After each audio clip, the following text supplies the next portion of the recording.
What's going on, everybody? It is Wednesday, December 8th. The year is almost over. We're going to be talking about 2022 before too long. It's time for The Wire. We got something way different than you're used to, but it's going to be exciting. The Wire starts right now.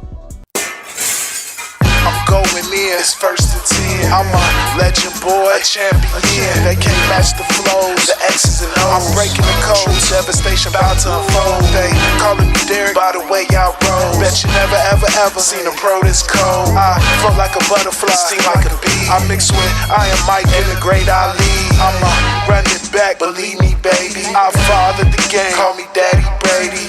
I'm like that, try be like this. Sammy Sosa, that boy don't miss. It's the return of the greatest. Any way you name it, I'm everybody's favorite. I'm bringing the pain and bringing the fire. Hey, stay tuned, it's going down to the wire.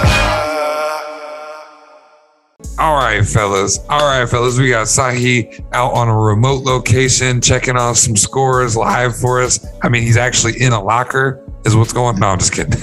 What's going on, guys? We got something different planned today, but real quick, how you doing? Good. What's happening? Man, Sahe was hanging out way more than we were. That's all I got to say. But we won't share his business, so we'll just move on with life. He is here after a long day. Appreciate it. All right, let's dive on in. So I didn't want to end, because this very well may be our last little stop before we take a little holiday break. Don't worry, we're gonna come right back after the holidays, but we gotta celebrate the holidays. You know what I mean? So instead of doing the normal rigmarole, I thought I'd bring something special for our little season finale, if you will. I grabbed some of the biggest debates in sports talk show radio history. Now we can also debate whether or not these actually are the biggest debates in history. This could be a never-ending thing, but I just thought we'd start at the bottom of the list, work our way towards the top, and finish when we run out of time here. So the first one we have is regarding the NFL, and the question is, who is the biggest draft bust ever? Who is the biggest NFL draft bust ever? Ooh. There's a lot of people that could fit into that category. Who wants to take the ball first? I'll take the ball first. Why not? Go ahead.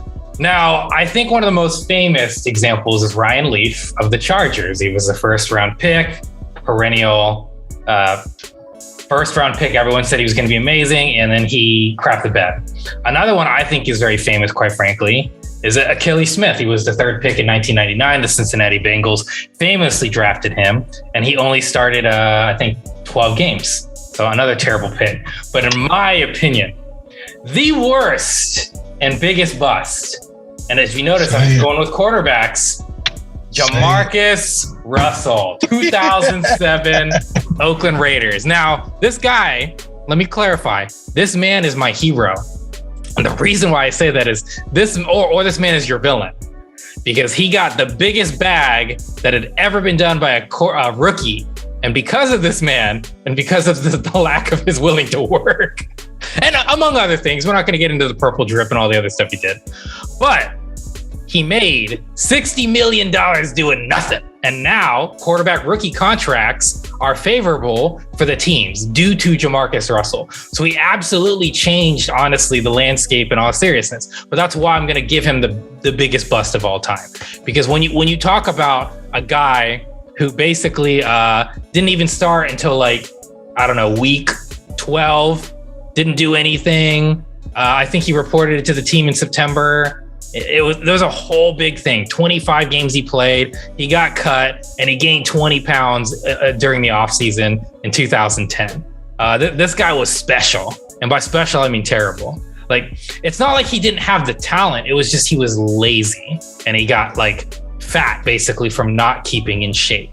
But kudos to the guy for getting the bag. But what else is there to say? You're the number one pick, and you win 6 games. Terrible. I almost want to say Achilles worse because you look at the record, but at least Achilles was just a bad player. Jamarcus Russell was just fucking lazy and fat, and then had a drug problem, obviously.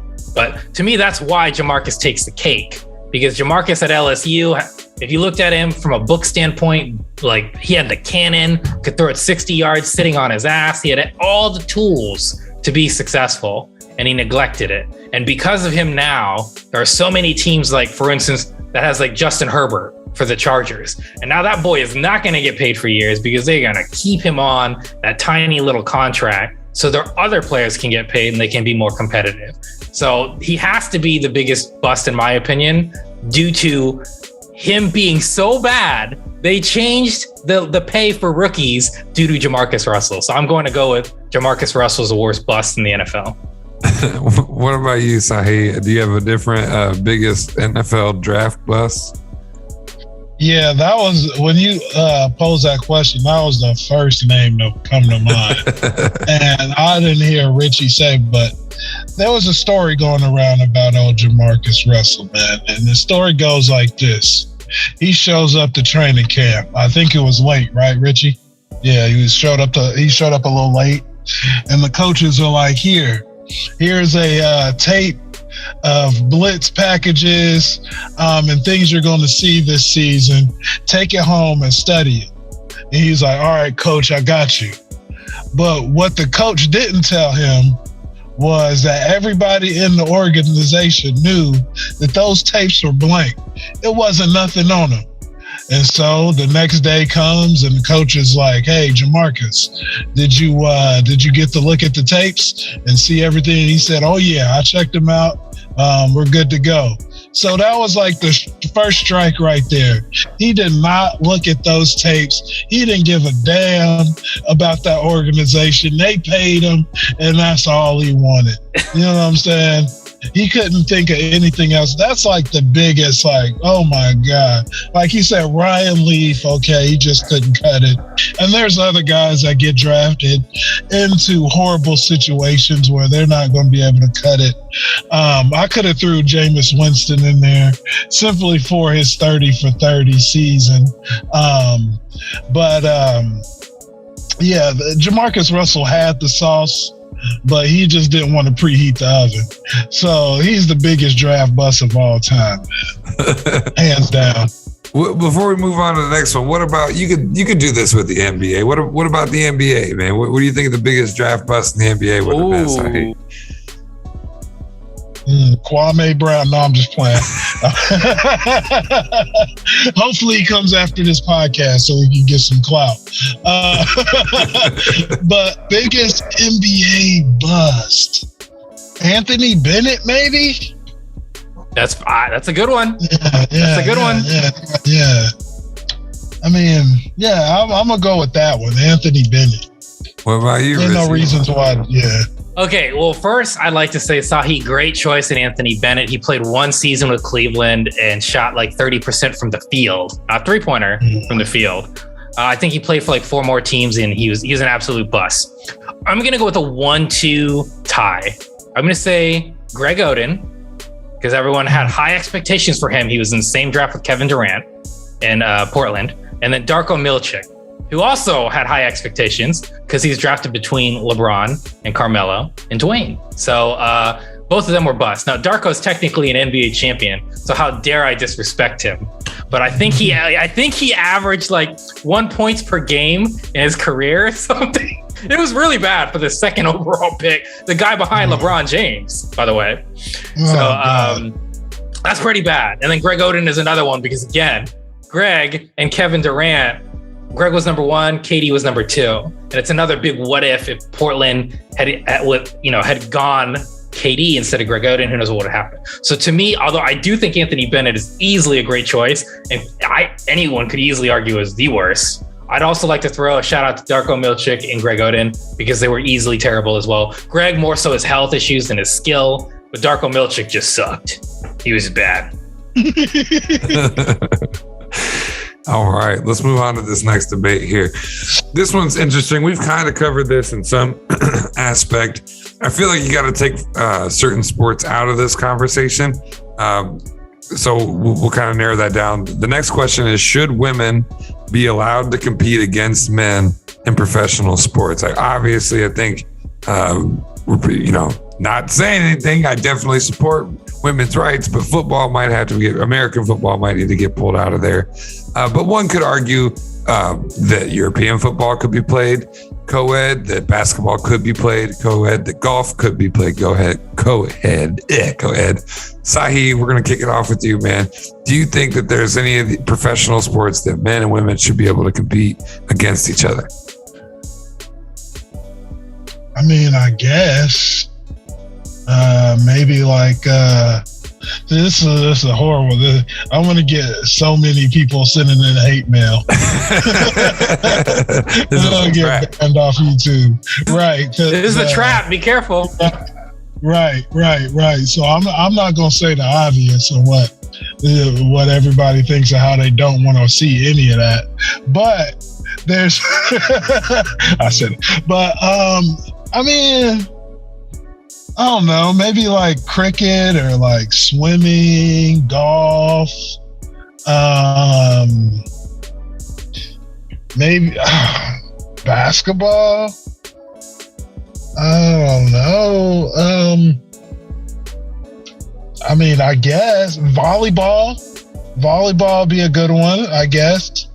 I mean, there are sports I feel like women could compete with men. Like if there's like, you ever watch one of those like I know it's not a real sport, like you know how they have like those Gordon Ramsay competitions, like a cooking, chopped? like a cooking show. That's not a real sport, but wait, just let me clarify. Are you saying women? Oh my God, Sahe, you're doing so women good. can compete against men in a cooking contest? Is that what just in the kitchen? Yeah, women could be. They would kick men's ass for real. Like when it come to making sandwich. No, I'm just. I'm gonna stop it. But you know, yeah, I'll relinquish my turn. There's not a lot. I don't think so. I mean, but you know. So here, you sure you don't want to include like a laundry competition or any other kind of folding clothes as an Olympic sport? Woo! Them girls will take it to us. Let me stop pouring kerosene all over the fire. Richie, what do you think, man? We're getting banned. We are getting canceled. This is 2021, almost 2022. Richie, seriously though, that we've talked about this before, and I know you're a big fan of like the WNBA. What do you think? Do you think that there's certain professional sports where they should be co-ed?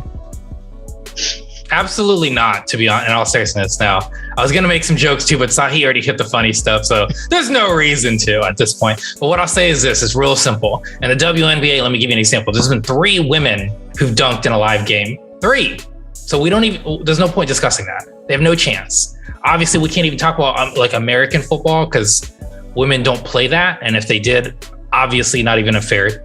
Once again, this is about competition at the end of the day, right? It's about competition, and it's just a reality. And I don't mean this in a denigrating way, but men physically have more attributes than women. It is what it is. Genetically, that's what we're dispositioned. That's why in things like firefighting, in service, armed service, there are different requirements for women and men. And that should be the case in sports. If you put them in John McEnroe got like so much heat, for instance, for saying Venus and Serena could not beat the men in men's tennis. And I was shocked. I get it. And don't get me wrong, like by saying that they can't beat men does not imply diminish their dominance as athletes in their field and in their sport. But I was so surprised. Everyone was like, man, you're an idiot. It's like, is that really? We've had this conversation before. And again, I might take some hit for this, but I mean this in all sincerity. We've talked about, could the worst NFL team beat Alabama or Ohio State, in football? And I always said, of course not. The Miami Dolphins, who are 0-16, would crush Ohio State or Alabama. And it's the same concept. It's just, you have different margins of physicality. I think the only one you could argue is mixed martial arts, and they're both like 135 pounds or 150 pounds. Then maybe the women could beat the men there. you could argue that because outside of that, there is no weight. There's weight discrepancies, height discrepancies, size, all of that. But if you put them in that kind of weird scenario that does exist, for instance, MMA, maybe. But outside of that little niche situation in Sahe's jokes, I don't see where it would happen in sports. Again, emphasis on sports. Like women's soccer is the men's soccer or football, whatever you want to call it. It's just, no, I'm sorry. It's just a reality of life. The women are more dominant at their sport in soccer than the men, and it's not even close. But I don't believe the women would beat the men. That's not how that, that's just my opinion. Genuinely. So nothing funny. It is what it is. Amanda Nunes, if we don't change it all over, Amanda Nunes has to switch over to fighting men because there aren't any women that can beat her. We're not getting into that again. No. But all right, let's move on. And Richie, I think you teed one up for later on, but this one's good. I like this one a lot. This one might take us all the way to the break. And we've kind of danced around this in the past several times. Should we measure greatness by championships? This is regarding any sport, obviously players that we can think of would be Tom Brady. We could think of players who don't have many championships but are great. Any way you want to go about it. Who led off? There was Richie. Were you last? I believe Sahe had a lead off, so I'll lead off on this one. Okay. A minute to think. In my opinion, absolutely not. I think it's one of the most ridiculous things. And let me clarify, this is not an emphasis on LeBron versus Michael Jordan, because a lot of people discuss this scenario with those two. I like to think of it more so from like dominance itself. A prime example in the NFL has always been Dan Marino. Dan Marino has always been arguably one of the greatest quarterbacks who never won a trophy, things of that nature. And when you look at how much more prolific he was in his era to his contemporaries than people are to this era, it's not even close. If you look at his numbers in the 80s and the early 90s, he had the same statistic Ben Roethlisberger has over his career. Not this year. Let's not hold that against it, Ben or Dan, but over his career. And Ben is no slouch, quite frankly, when you look at him in the modern era. Now you throw that back to an area where they weren't really passing like that. That's even more impressive. So you have to look at it from those perspectives. Sometimes the athlete supersedes that. Tom Brady, Michael Jordan, Wayne Gretzky, Bill Russell. But a majority of the times, and Kareem Abdul-Jabbar, how could I forget Kareem? But a majority of the times, the most dominant player is not necessarily a champion. Wilt Chamberlain is the best example, and I've always stood by it that he's the greatest NBA athlete of all time by a mile. 55 rebounds in a game, 100 points in a game, 48. Oh, we've done Go to Alert a million times on him. 48.5 minutes per game. He literally played the entire game for 82 NBA games and the playoffs, and he played every single minute. Kevin Durant did it 3 games. In the 4th game, he went from averaging 36 points a game to 8.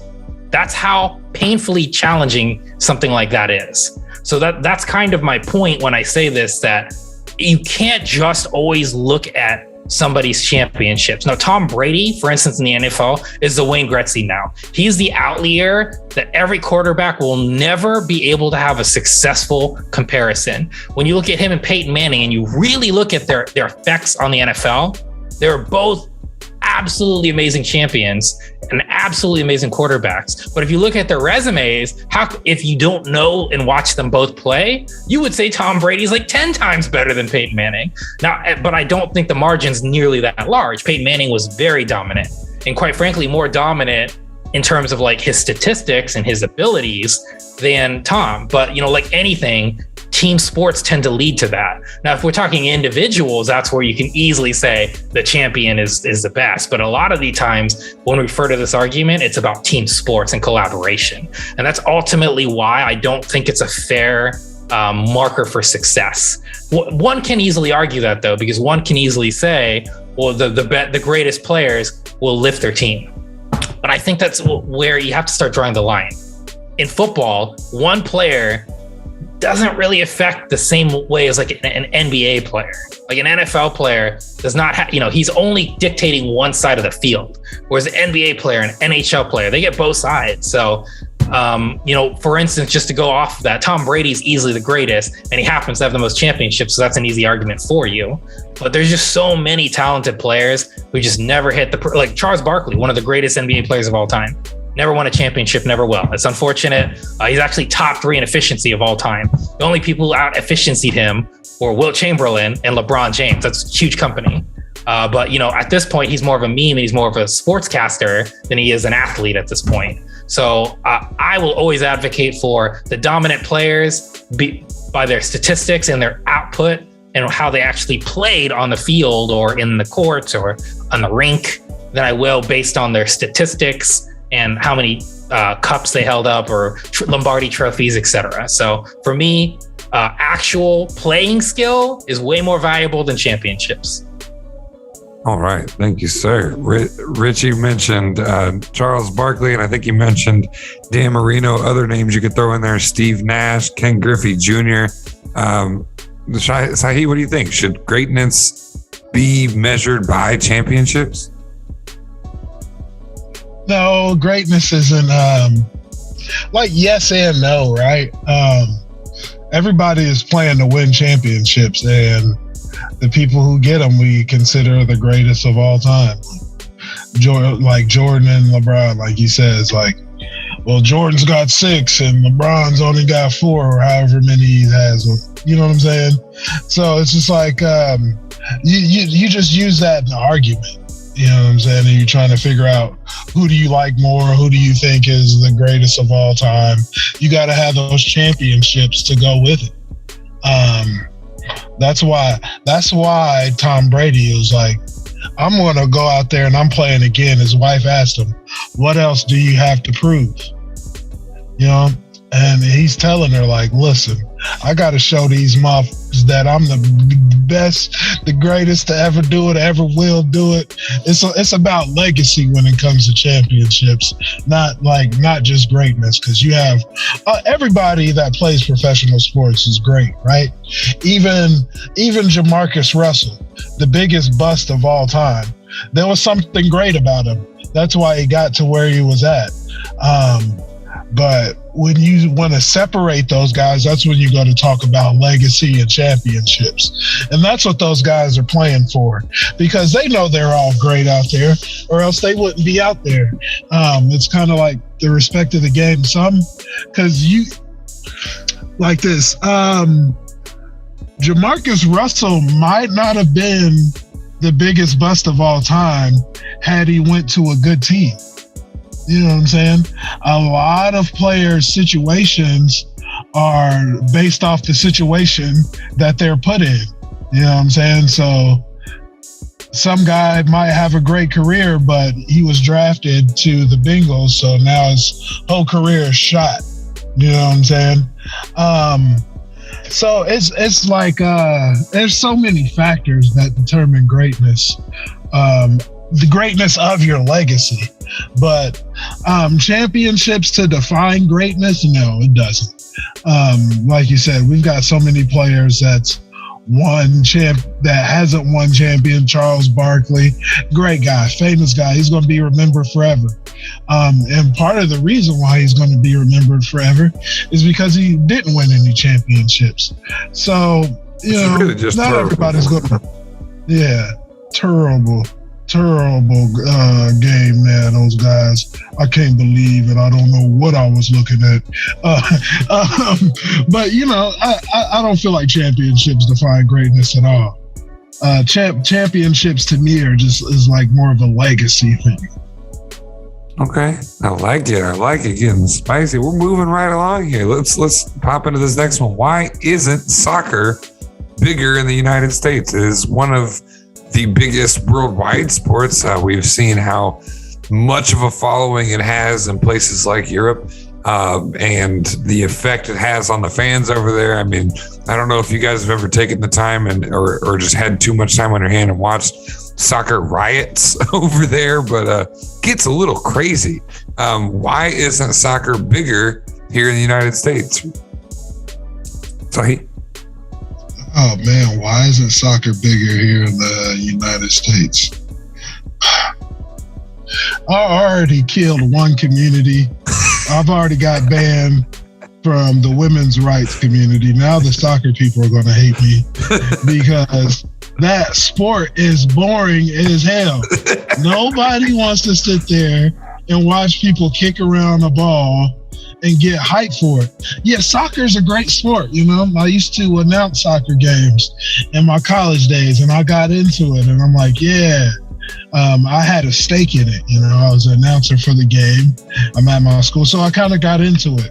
But I can't sit there and just turn on a soccer match and be into it 100%, because most people, they don't know who's, like, say the score is 0-0. All right. Who's doing better in the game? They're just going back and forth, back and forth. In America, we're results oriented. You know what I'm saying? The reason why football is the biggest sport, because you line up and it's first down. If you don't make something happen right here, you're going to second down. All right. If you don't make something happen, then it's going to third down. You don't make something happen, then it's fourth down. Now you got to give the ball up. You know what I'm saying? People know exactly where the game is as soon as you turn it on. You turn on the game right now.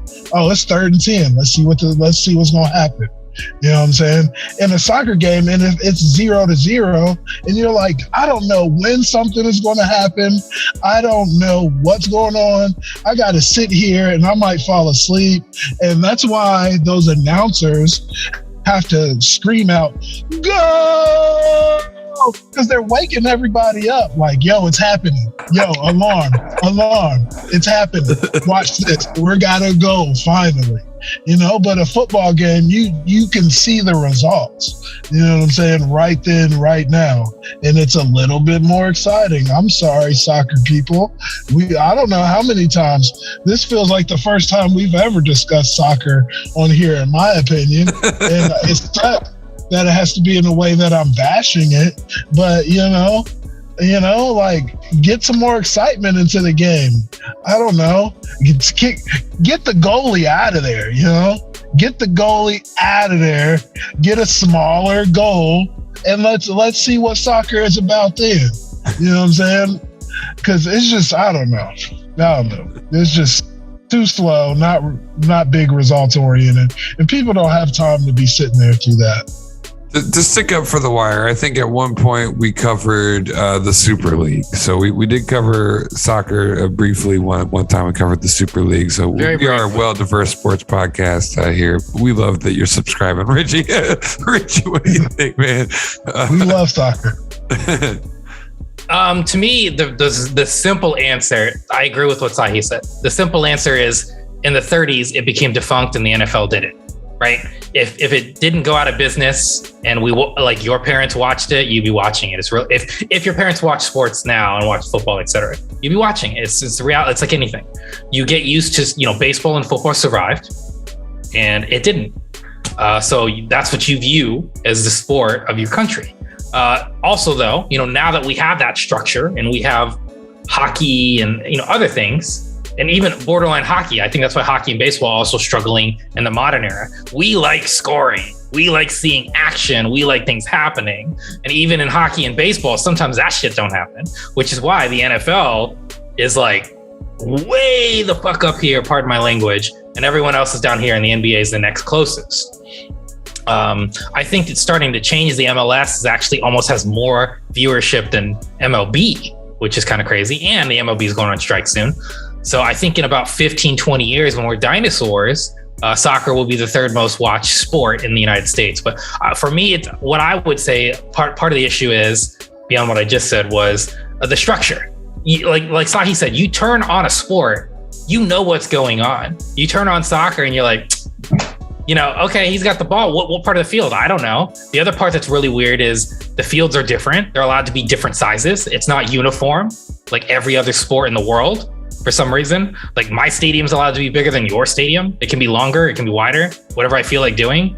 One guy controls the clock, so he could be like 3 minutes early. See ya.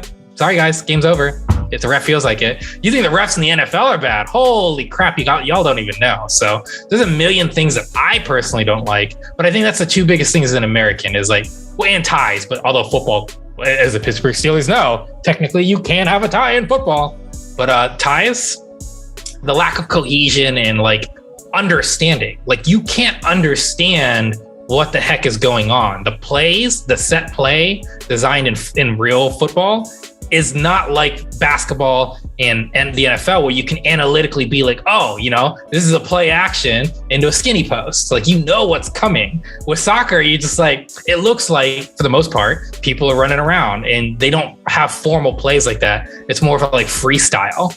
And the out of bounds and offside stuff is kind of weird. So there's just a lot going on. It's not as strategic. It's more athletic.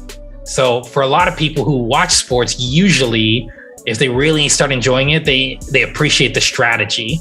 And a coach in football has they have no impact. Whereas in the NFL, the NBA, and all these other sports, they can make or break a game, as we've seen with Bill Belichick and the Patriots this year from last year. So what I would say is, like I said, I really think it's because they just failed in the 30s, and now it's not really modern. It's low action, low scoring. It's hard to pay attention. It's hard to understand what's going on. There's way more rules than any other sport. The offsides don't even make sense. It's way worse than hockey.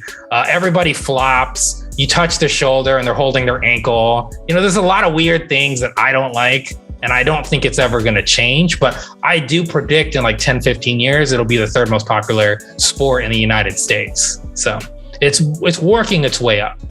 Absolutely. Let's squeeze one last one in here before we get to the break, because the next one was one that you already brought up, Richie, and I want to expound on that. Could the best college team beat a pro team? Could Alabama come out and give the Jets a run for their money? Who wants it first? We don't got to be that specific. Could the best college team, football or basketball, go out there and take on, one of the worst pro teams and beat them? Absolutely not. They get curb stomped. It'd be 100 to like 20. Like, don't get me wrong. Do I think, like, for instance, let's go with football first. Do I think they could score some points? Possibly, if the wide receivers remember to drag both feet. That's really what that's going to come down. Will the running back be able to get like 8 yards a carry and 7 touchdowns in a game? Fuck no. He's going to get like 2.5. Very seldom do these rookie running backs succeed in their first year. And the reason being is because they're used to going like this, and then they're 10 yards ahead of everybody. But now they go like this, and then they get hit, and they go back 2 yards, and they're not ready for it. So very seldom. And you see that with quarterbacks, rookie struggle, etc. What you see always with rookies, they're very, like, I think the exceptions are like outliers. For instance, Lawrence Taylor. For the most part, though, they always struggle. And again, these guys getting beat up, like, for instance, the Jacksonville Jaguars, the Detroit Lions, who just finally got a win. And the New York Jets, terrible, right? They're terrible. They'd score 80 points on Alabama, and Alabama is easily the best team in college football right now. You could apply the same thing to NBA and men's college basketball. Are you kidding me, man? It doesn't, like, right now the Lakers are one of the worst teams in the league. If the Lakers played anybody in the NCAA, they beat them by 200 points.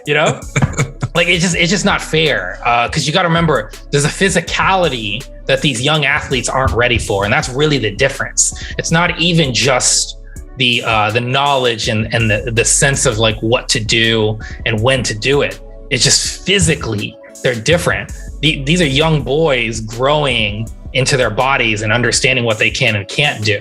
It's kind of like when you're in a lion pack and the cub thinks he's ready to take on the alpha. And then that alpha just slaps the fuck out of him. And he understands, I can't do this for like 7 more years before I'm numero uno. It's the same concept. Again, these kids are fantastic. And some of them within 2 to 3 years make it in the NFL. But we're talking about 22 players plus the bench. No chance in the NFL. The 5 guys on the basketball court's even more embarrassing, quite frankly, because they're going to be more exposed. Like, they got to go both directions, and they're going to fail both directions. So to me, I just don't see where it would work. I think the only thing you could argue is maybe golf, because it's not physical. Maybe the college golf kid could beat the pro, but even then, I think that's kind of a joke too, because it's probably going to crumble to the pressure, because that's a very like pressure, stressful kind of game. So it's more mental than physical. So I just don't see in any example, except maybe cooking, like Sahe said. where I think a collegiate athlete could beat a professional. How old was Rory when he started making his run? Or is he just a... Rory, I mean, he's an anomaly, but sure. I mean, he was 18 years old. He was 18 years old. Go. Sahe, what do you think, man? Could the best college team, doesn't matter what sport or all sports, could the best college team go out there and take on, we'll say for the sake of argument, the worst pro team? No, not at all. Especially football. Maybe soccer, you know. Who knows what those guys are doing?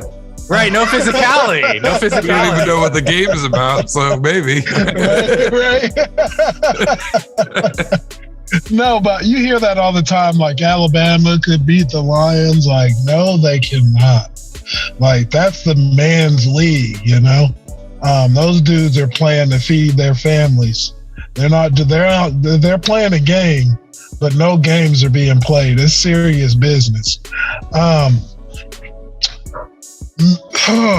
NBA. Maybe if you got a team full of seniors, you know, in the college team full of seniors, some veteran guys, maybe they could go to Sacramento and beat the Kings. You know, maybe beat the Pacers. I don't know. I feel like basketball would be a little bit easier, especially if you got say LSU back in the day, right, when they had Shaq. He probably would have made it interesting against a couple NBA teams. Or say if LeBron went to the NBA. Some of these, especially because they don't have or whenever they weren't doing the straight out of high school thing, you know, because some basketball players could come straight out of high school and dominate the league. It's rare, but I feel like if you had a group of seniors in the NBA, they could beat a bad NBA team. I mean, in a college, maybe. I don't know, but I hope we get to see something like that sometime. You know, it's kind of like the Olympics, you know. Yeah. I'd love to see those ass whoopings. Yeah. I feel like didn't the Team USA, they lost to some amateur, like college type teams from overseas, I think. Yes, they did. To Team USA basketball. Zimbabwe Community College. They did lose to the Zimbabwe Community College. That is a fair point, Sahe. That is a fair point, although they weren't actual teammates. But yes, they did lose. Yeah. You're right. Because my point is the Zimbabwe boys play all day, every day together. Of course they got this shit on lock, you know? But you're right. They did lose to the Zimbabwe Community College, for sure.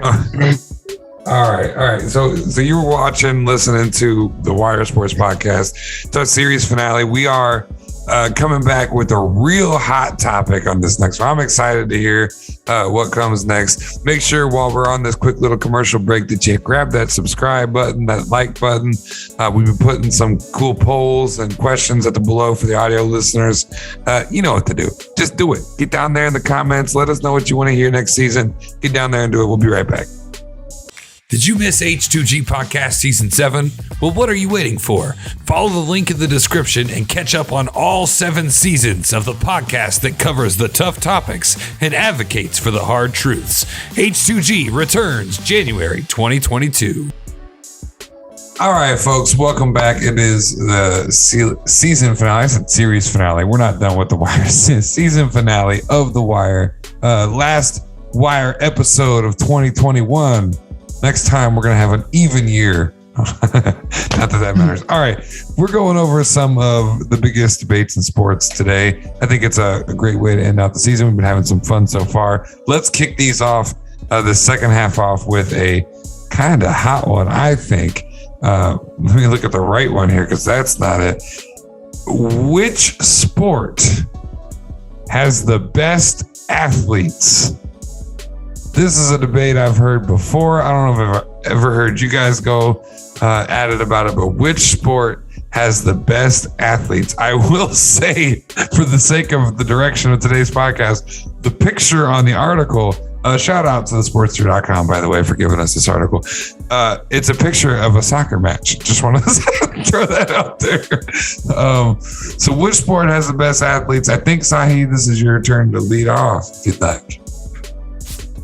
The best athletes. Tricky That's word a there. tough Best, by the way. Best. That's a tough one. Come on now. It's the NFL. They have the best athletes in the world. Come on now.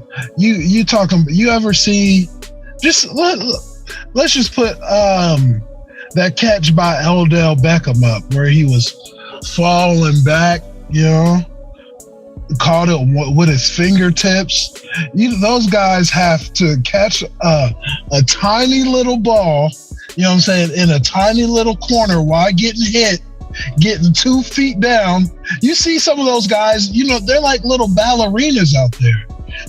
Getting 2 feet down, like an edge rusher. You got to get around a huge guy. You got to run with all your momentum up the field and then dip and turn and swing your momentum the other way to go get the quarterback. That's why those guys get paid so much money. You got quarterbacks in there. Come on now. You got guys rushing all around you. You ever see, there was a play, Tom Brady. Who are we playing? It doesn't matter who we were playing, but Tom Brady didn't even look at the line and stepped up through the pressure. Everybody collapsing around him. And I think this is the play he ran. But, you got quarterbacks that have to, you can't look at the pressure. You have to feel it. That's a different, and you got to step up and throw while getting hit. There's just so much that goes into the game of football that these guys don't get a lot of credit for, I guess, for being athletes. Try being a cornerback, out there on an island. You're covering a guy. The guy knows where he's going.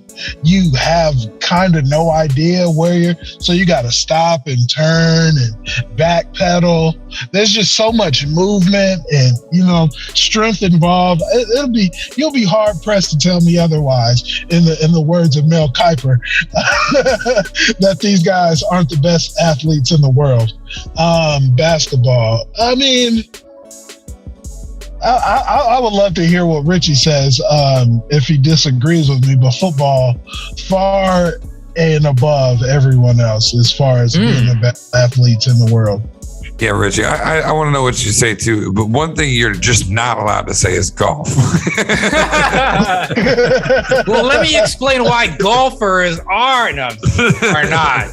They got one motion. Okay, no. They got a golf cart to do the rest of it. I'll give Sahe this. Football has incredible athletes, and you could easily, and I think he argued many great points to why they could be the best athletes. But I think the word best is what makes this tricky. I think it's what we individually define as best. I'll say this, football has some of the best athletes in the world. And I think every sport has some of the best. But for every amazing athlete like DK Metcalf and you name it in football, there's so many Kyler Murrays, et cetera, who could also play baseball. You also have Tony Syracusas in the NFL. You have linemen. And, don't get me wrong, some of them are not like that. Some of them are not fat and lazy. Aaron Donald was an example of a defensive tackle who's not like a big fat guy. But I would argue, in my opinion, basketball, I think basketball and football are both equal right there. I think when I think of best, though, there's a little more than just the speed, the strength, et cetera. I think endurance is a big part of that. And so one thing I would say is boxing has some of the best athletes in the world by far. It's incredibly challenging to have the hand-eye coordination, the aptitude, the durability, the endurance that they do. Going 15 rounds of getting your face punched in. That's incredibly athletic what they do. MMA, much less, but still very intense amount of time. And they're athletic as well, but not like boxers, not even close. I think the other people I'll give some credit, but easily flawed argument, just like I mentioned with Tony Siragusa. I would also say baseball. Now, designated hitter is an example of somebody who's not athletic or doesn't have to be, but the hand-eye coordination, you can't put it this way. Somebody who's extremely athletic, and this is a good argument for Sahe, could make it in football, right? They could transition, in high school into college, and then boom, they're in the NFL if they're like a freak of nature. But baseball, you have to have the talent plus the athleticism. Like the hand-eye coordination has to start early. You can't hit a 97-mile-an-hour fastball if you never swung a bat before. It takes years of building that skill set. So the body mechanics and the physical nature of that is extremely challenging. But again, this is a tough answer. I don't want to say one sport dominates because they're all different. Like basketball and hockey easily make their own arguments. But I will say this with Sahe. When you look at the NFL, what you see is explosive athleticism. You see guys that are not only fast, but massive. They're massive human beings. Hockey's also kind of similar. You see very massive guys, 6'5", 280, and they're beating the shit out of each other, pardon my language. But I would personally just say, I would kind of give boxing a slight edge just because, in my opinion, they have to do all the things these other guys have to do and then some. Because, like Mike Tyson says, everybody's got a plan until you get punched in the face, man. And that is the biggest difference between all these guys. They have moments in their fighting, in their sport, where they have mental breaks, and you don't have that luxury. And mentally, like that's a whole different game. And I don't know if y'all ever just bounced around? Like, you ever watched a boxing match? You're like, I'm gonna just do this shit for 3 minutes like they do.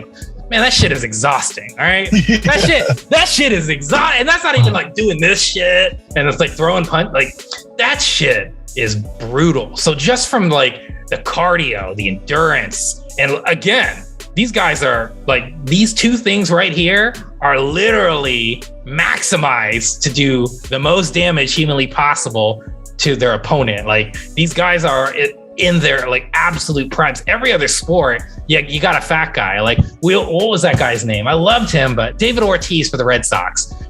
At first he was an athlete, but then he started getting a beer gut, right? You look at the NFL, some of these guys start getting a beer gut, It is what it is. Even in the NBA, you can be kind of a fat center. You do not get the luxury of being a fat boxer. That is not a thing. So I'm just going to give the edge to boxing, but I think Sahe makes some easily great points. And I think that's why best is a hard word to define. But if I had to pick one, gun to my head, I'll say boxing. All right. Well, I got to disagree with you, Richie, for the first time in Wire history. Butterbean's combined fight record was 97, 24, and 5 with 65 knockouts and 9 submissions. He was not a professional. Get out of here. He never won an actual title. That is not comparable. That's like if Tony Saragusa. That's like if Tony Saragusa played in the arena football. Of course he would dominate. That doesn't mean it was legitimate. Butterbean was 5'11", 378 pounds. And never won an actual sanctioned title. Get out of here. 65 knockouts. Oh my Lord. That's like saying Kimbo Slice as a mixed martial artist. Come on, man. He was entertaining to watch on The Ultimate Fighter. I would not stand up for Kimbo too. He did his best. He tried to learn. Rest in peace. Yeah, rest in pease. He did try to learn. He gave it his all in The Ultimate Fighter. I love Fighter. Kimbo. I'm just saying though, you can't really. He wasn't as cocky as everyone thought. All right, let's get into the next one. I just had to bring up Butterbean. He's a fat boxer that I know. You mother. All right, we're gonna skip around some of these that I just don't think are as good. We've got a good one here. I think, should we get rid of conferences? Now, you guys can break this down how you like. The first thing, there's a picture of NCAA conferences, NFL. There's a picture of the NBA in front of me, so we can say pro conferences. I probably prefer the college conference decision because there is so much going on in NCAA football right now with the conferences, right? Because, and we've talked about this before, would Ohio State have the downfalls they have if they had to play Alabama twice a year? That conversation is there to be had too. I'll leave it up to you guys how you want to break it down. It just says, should we get rid of conferences in sport? No. You need those conference lines for like scheduling purposes, I guess.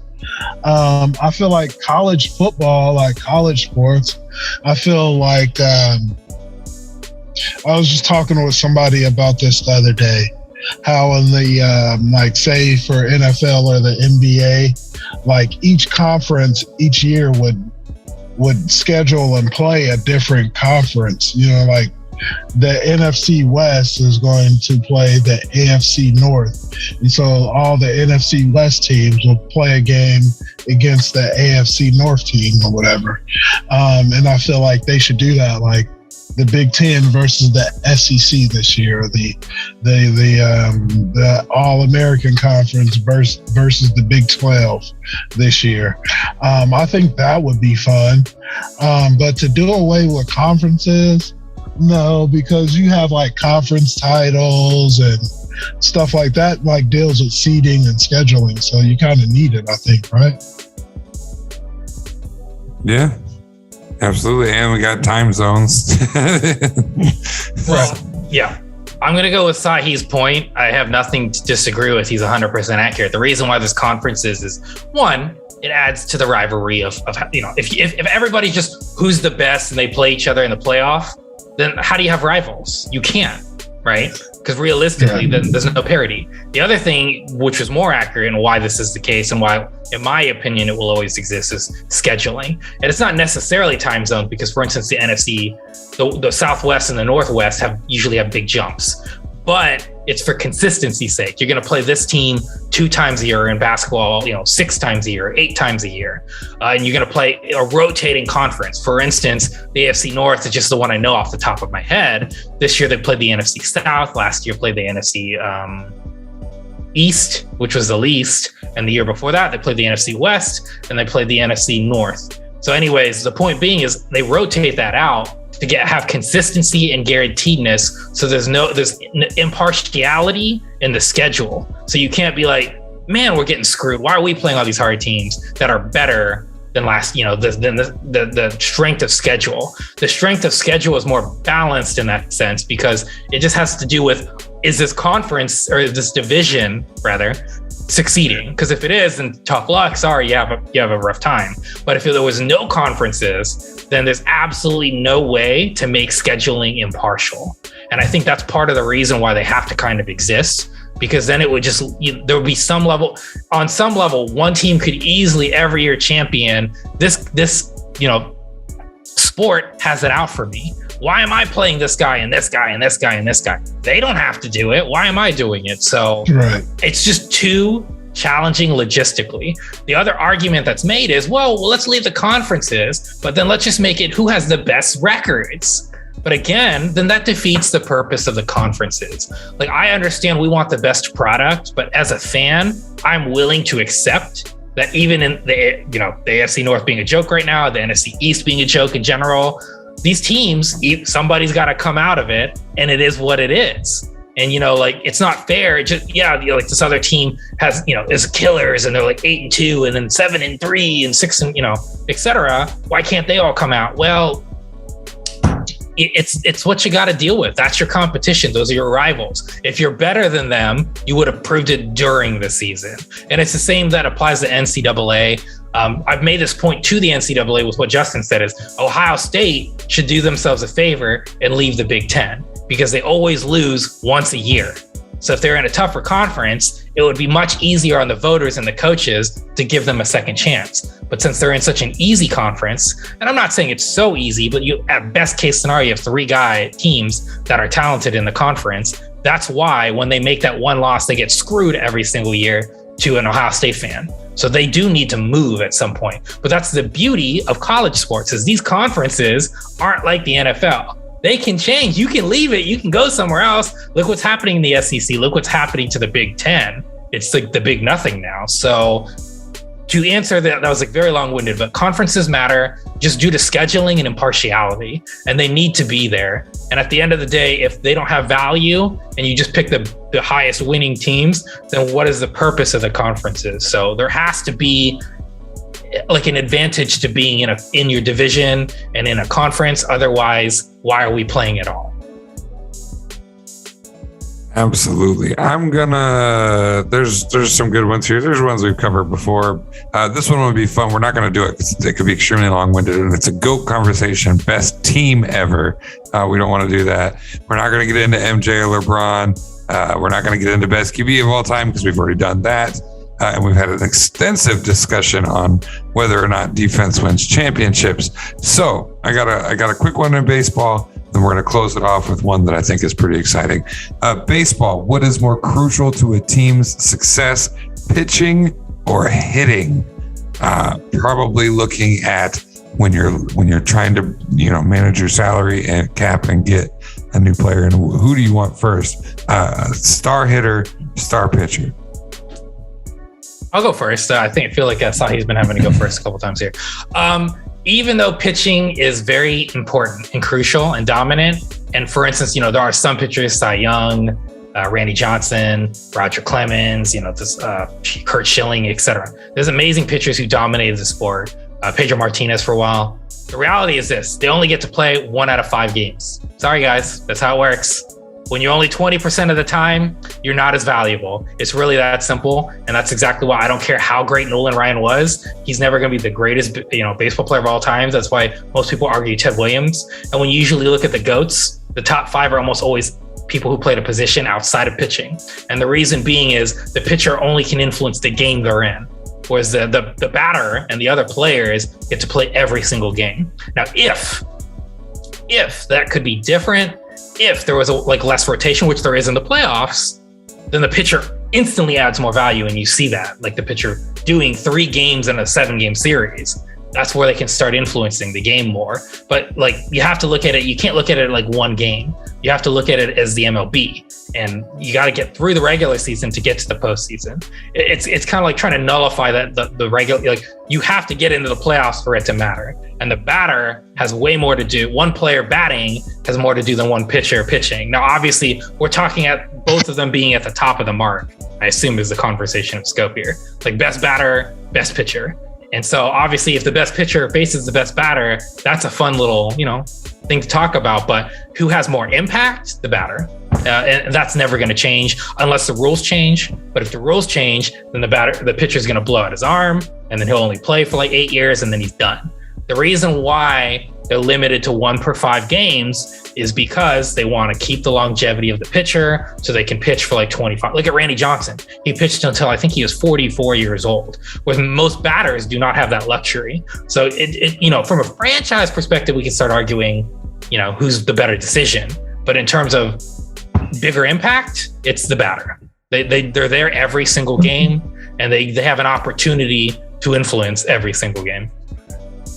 Absolutely. Same setup, Sahe. And also, with that being said, another way that you could look at it might be a little easier to discern is if you had to dedicate more of your salary to pitchers or batters, who would you bring in more of? Who would you put more of the focus on?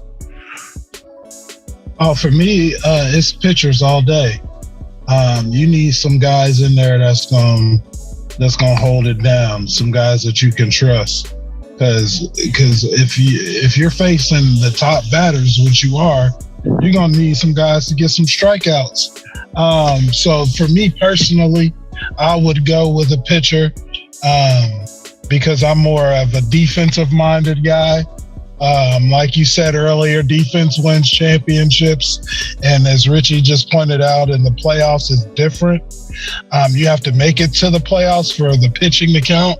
Well, I'm just going to assume that I'm making it to the playoffs. All right. I'm just going to assume that every year we're going to make it to the playoffs because we got this stable of pitchers in here that's going to make it happen for us. I don't need home runs. You know what I'm saying? If we don't have any good hitters, but we got all the best pitchers, then it seems like to me, we're going to have a lot of guys walking to the base a lot. You know what I'm saying? You might have some terrible pitchers because you got great hitters, but you can't take advantage of having those great hitters because you got terrible pitchers out there just walking everybody, hitting guys, you know what I'm saying? Throwing the ball way above the catcher's head. Come on, it could be a mess out there. You need pitchers. You need great ones, and that's why I would just have a team full of pitchers. Anybody out here at any moment can give you guys the business. We're not worried about hitting home runs. We just want to get on base and be solid. That's how I would run my baseball team. Obviously, I probably wouldn't have a very successful baseball team, but we would put up great pitching numbers pitchers because I think that's more important. I mean, I'll say this. I hate to interrupt. Sahe sounds like the Atlanta Braves from the late 90s and the early 2000s. They had 3 Cy Young winning pitchers. John Smoltz, Tom Glavine, Greg Maddux. One of the greatest pitching lineups of all time, but their hitters were so bad they couldn't win a goddamn championship. I'm a huge Atlanta Braves fan, which is why I say this jokingly, and they did win this year. But I loved, to Sahi's point, I love watching a pitcher. It's a masterclass. There's nothing like watching a dude, particularly Greg Maddux, who could only throw the ball 82 miles an hour. He had a noodle arm, but you were lucky to score a point off. His ERA was always under 2, which is insane when you think about that. And then 3 Cy Young winners. But Sahe, my counter argument is, they never won the chip. And in my opinion, they had the greatest 5-man roster because also Tim Hudson, who left the Oakland A's. Ironically enough, they both have the same A. They had Tim Hudson as well. So for 1 year, they had 4 at some points Cy Young winners, and they couldn't get it done. But Sahe makes a great argument. Like I said, if you're in the playoffs, pitcher's infinitely more valuable than a batter. Oh, now the championship is worth something, Richie. And now we're talking about one of your towns. His mother. I got it, Justo. Of course, another good way to approach coaching and putting together a team in baseball is the old Billy Bean method. Check out the Moneyball movie. Great film there with Jonah Hill and what's his name? Brad Pitt. Yeah, that guy's famous. I hate Billy Bean and his bullcrap analytics. It's ruined the game because now everyone's just cheap and then no team is any good. It's we could definitely have this conversation. It is a fantastic story and movie. If you movie, check it out. Very good movie. Let's close out the season on a conversation I have heard in the past. I'm interested to see where you guys sit on this. This just says why, but I also want to know but why aren't college athletes paid? And should they be? It is as wildly televised, I would say, as the NFL, as the NBA. It is just as readily available when it comes to merchandise. Should collegiate athletes, Sahe being a former one, should they be paid? Or why aren't they paid and should they be? Man, that's a trick question, you know. Should college athletes be paid? Yes, they should be paid. But you should be paid off your worth, right? And who's determined college players' worth? That's because the professional guys, they have to negotiate and fight and struggle for these contracts, you know? And it's not like a guarantee. These guys nobody is forcing these guys to play the sport that they're playing, right? But they're getting great opportunities to play. So it's a slippery slope. I feel like, I don't know. It's a tough to justify it either way, if they shouldn't get paid or if they should. I definitely feel like they should be able to it just depends. To me, I'm sorry, I'm all over the place. Who's paying these guys is my thing. Is it the college paying them, or they're going to somewhere else to get the payment? Is it the NCAA paying them? Who's forking over the dough? So Sahe, right now, I'll say something for myself, but it's called the NIL, which is name, image, and likeness. So they're allowed to be marketed. The NCAA does not pay them. Yeah. So I mean, like, say there's a guy named Destroy. He had to pick either was he going to play college sports or get paid through his YouTube. So he had to choose YouTube over his sport. And I feel like that's wrong. Like a college athlete, if you're playing and you're making money based off you're playing the sport and the players bringing that revenue in, there should be nothing against that. It just depends on the players, like name, image, and likeness. I guess their marketability, the player's ability to capitalize on that marketability, and whoever's going to be willing to pay them. I don't think it should be illegal for them to get paid. I just feel like it's up to the athlete to figure out who's going to pay them. And if they get money, then let them have it. Interesting. Richie, what do you think? And also remember the why they aren't paid. Well, yeah. So it's already happening. Like I said, there's the NIL, which is name, image, and likeness. Now, college athletes are allowed to have their NIL done with a marketing team. So for instance, I'll give you a quick example. This happened recently. There's a guy named Quinn Ewers. He was supposed to be the Ohio State Buckeyes quarterback, and he's transferring. Well, guess what? He made $1.4 million and he's never thrown a pass. Does he deserve to make that kind of money? Personally, I don't think so. I think that's crazy. But that's where we're at right now. Now, what I think is more what people wanted originally, quite frankly, was that the NCAA or their own institutions would pay them out. Like, for instance, Johnny Manziel. We all know Johnny football. He never received a dime for all the craziness that he brought to college for them in Oklahoma State. So here's my thing. It should be the institutes themselves paying. These kids shouldn't be having to use their own NIL and hope an agency finds them valuable, right? This Quinn Ewers guy just happens to be a top prospect. So of course they're going to give him $1.4 million over 3 years to use his name, image, and likeness. So I think it's a flawed system, but I think this is the start.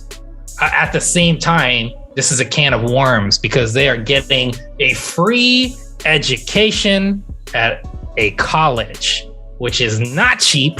I don't care what anyone says. I do not want to hear the arguments of somebody can go to a community college. This is precisely not what this is. This is not a community college. This is an institution of higher learning with a significantly more cost. And not only that, they are housed and fed in addition to that. Now, one can easily argue that they bring more than that worth. And that's where you can start having those discussions. And I still think we need to figure this out long-term. But to me, okay, for instance, good example, Alabama football, Ohio State football. These kids are, some of them, the stars anyways, are bringing in all this money to this college. Well, so what? You're getting a free education. And most of you idiots aren't even really going to class. You're just doing it so you get in the NFL. Why am I supposed to care that they're being profited off of? Because they're going to make their money. And again, they're getting an opportunity in a lot of cases for these athletes that they're in that they came from humble beginnings, let's say that. So they're getting an opportunity that educationally they may not necessarily deserve, but physically they do. So that physical talent allows them to be able to make their mind more intelligent. And some of them choose and don't choose. I'm not saying one or the other. Some of them choose to take advantage of that and really use it, and some of them don't. To me, that's something. And then the argument that, oh, well, they get injured and then they never get a chance to the pros and yada, yada, yada. Well, that's where this NIL is supposed to come in. I think this is a can of worms. I personally believe that they don't deserve a dime, quite frankly, because they're getting a free education, they're getting free housing, and they're getting free food. They do not have to work whatsoever. And that is a luxury a lot of us, I didn't have. Now, I did get an educational scholarship my first 4 years, but I went to school again, and I had to pay for housing, I had to pay for food, and I had to pay for the school.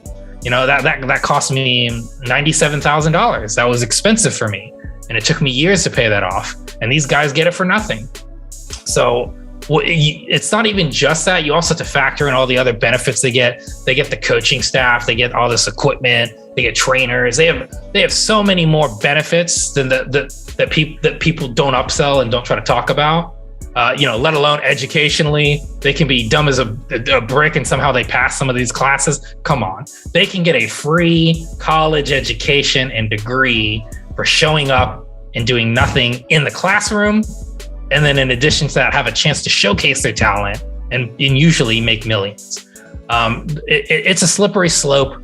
I think the NIL is the best solution for now. In terms of the NCAA and how that's going to work down the road, it's a long process, and that's why nothing's changed yet. So that's really all I have to say. I could care less about these guys not making any money. It serves them right half the time. Look at Jamarcus Russell. That's a prime example. That boy didn't deserve a cent to his goddamn name. And if we're talking about him in 10 years from now, Jamarcus Russell at LSU would have been making $20 million based on what we're talking about. Get out of here. Jamarcus Russell is invited onto the wire to defend his name, image, and likeness. There we go, a reference. Sahe, did you have a rebuttal to that at all? No, he's saying it right. It's a slippery slope. Like there's benefits to it, and then there's also like cons to it. So I feel like it's just like you have to find your worth. Star players are obviously going to want more. So they should probably deserve more. Like if you're the star quarterback, like the Ewers guy from Ohio State that's traded, he made a lot of money, didn't even play.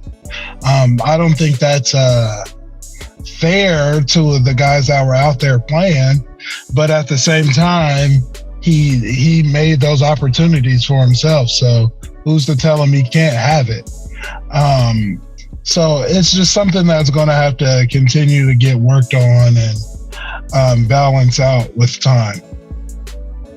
All right. Well, folks, we always want to know what you think. I'm thinking that this has been an amazing season. As always, it's been an amazing year of Wire Sports podcasting, and we've had some excellent discussions, and I can't wait to see what 2022 has in store for us all. If you would like to see us talk more about a different sport, or less about a sport, or less about an individual, or just, any suggestions are always welcome here. We want to know what you think. We want to know, because we're doing this, we love to hang out with each other and talk sports, but we're also doing this for you. We want you to enjoy the show. So as always, check us out on Facebook, YouTube, Spotify, Apple Podcasts, Stitcher Podcasts, and of course, couldn't be anything without good old Anchor FM. Check us out.